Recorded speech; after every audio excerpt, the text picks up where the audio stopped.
ایصال ثواب کے لیے اگر قرآن پاک پڑھا جائے تو میت کو ثواب ہوتا ہے؟ میرا بھائی یہ مسئلہ بھی مختلف فی ہے۔ بعض علماء تو یہ کہتے ہیں کہ ثواب نہیں ہوتا، لیس للانسان الا ما سعی، ثواب اسی کا ہوتا ہے جو اس نے عمل کیا، جو اس نے عمل نہیں کیا ثواب کس بات۔ لیکن جمہور اسی بات کے قائل ہے کہ ثواب ہوتا۔ وہ کہتے ہیں کہ اگر ہمارے پڑھنے کا اور ہمارے دعائیں کرنے کا اس کو فائدہ ہی نہ ہو تو پھر تو جنازہ پڑھنے کی کیا ضرورت تھی؟ اگر ہماری دعاؤں سے اس کو کوئی فائدہ نہیں پہنچتا تو پھر حضور پاک صلی اللہ علیہ وسلم نے قبر مبارک پہ کھڑے ہو کے فرمایا کہ فَاسْأَلُوا لَهُ التَّثْبِيتَ الْآنَ يُسْأَلُ، ابھی سوال جواب ہوگا، اپنے بھائی کے لیے دعا کرو۔ مسئلہ یہ ہے کہ کیا قرآن پڑھ کے کسی کو ثواب پہنچانا، بعض علماء تو اس کے قائل نہیں ہیں۔ وہ کہتے ہیں کہ جب ایک فیصلہ ہے قرآن میں کہ آدمی کو وہی ملے گا جو اس نے کمایا، یہ اس نے تو نہیں کمایا، اس کو کیوں ملے؟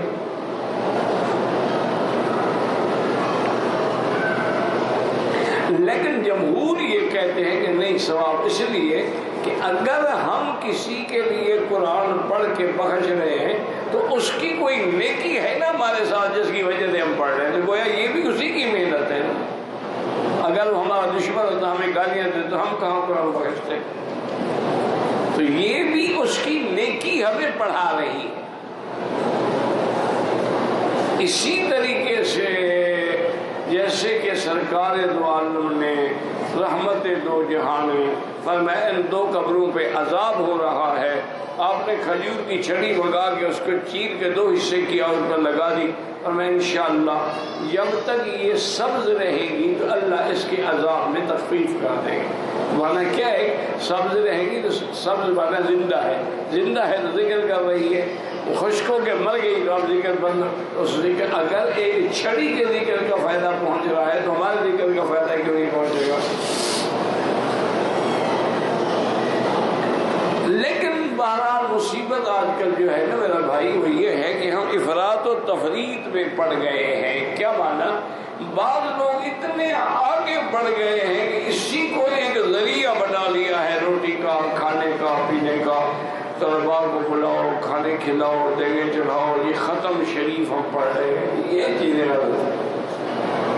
خود پڑھو، خود اس کے لیے دعا کرو۔ زیادہ سے زیادہ جو گھر کے افراد ہے اکٹھے بیٹھ کے پڑھ لیں۔ یہ کرائے پر پڑھانا جو ہے یہ جائز ہے۔ اچھا، امام شافعی رحمۃ اللہ علیہ فرماتے ہیں کہ قرآن پڑھنے کا ثواب تو مردے کو نہیں پہنچتا لیکن باقی اعمال کا ثواب پہنچتا ہے۔ کیا مانا؟ اگر ہم نے کسی کے لیے حج کی، حج بدل تو اگر نہیں پہنچتا تو حج بدل کا کیا مانا ہوا؟ اگر کسی کے لیے ہم نے عمرہ کیا بدل تو عمرے کا ثواب اس کو ملے گا، بلکہ حج کرنے والے کو بھی ملے گا، جس کا کرایہ جائے اس کو بھی ملے گا، اور اگر کسی تیسرے بندے نے پیسے دیے تو اس کو بھی پورا حج ملے گا۔ اس لیے وہ کہتے ہیں کہ باقی نفلی عبادات جو ہیں یہ حج بدل ہے، اس کا تو ملے گا، البتہ قرآن شریف پڑھ کے بخشنے سے نہیں ملے گا۔ امام شافعی رحمۃ اللہ علیہ اس بات کے قائل نہیں، لیکن آپ ان جگہوں میں نہ پڑھا کریں، دعا کیا کریں اور خود کیا کریں۔ یہ جو رواج ہے نا جی، ختم شریف اور ختم صغیر اور ختم کبیر، اور یہ قرآن شریف قرآن خوانی کروانی ہے، آیت الکریمہ پڑھوانی ہے، سوالات، یہ سب خود پڑھو۔ اگر تمہیں اللہ کے کلام پر یقین ہے تو سوالات پورا کرو۔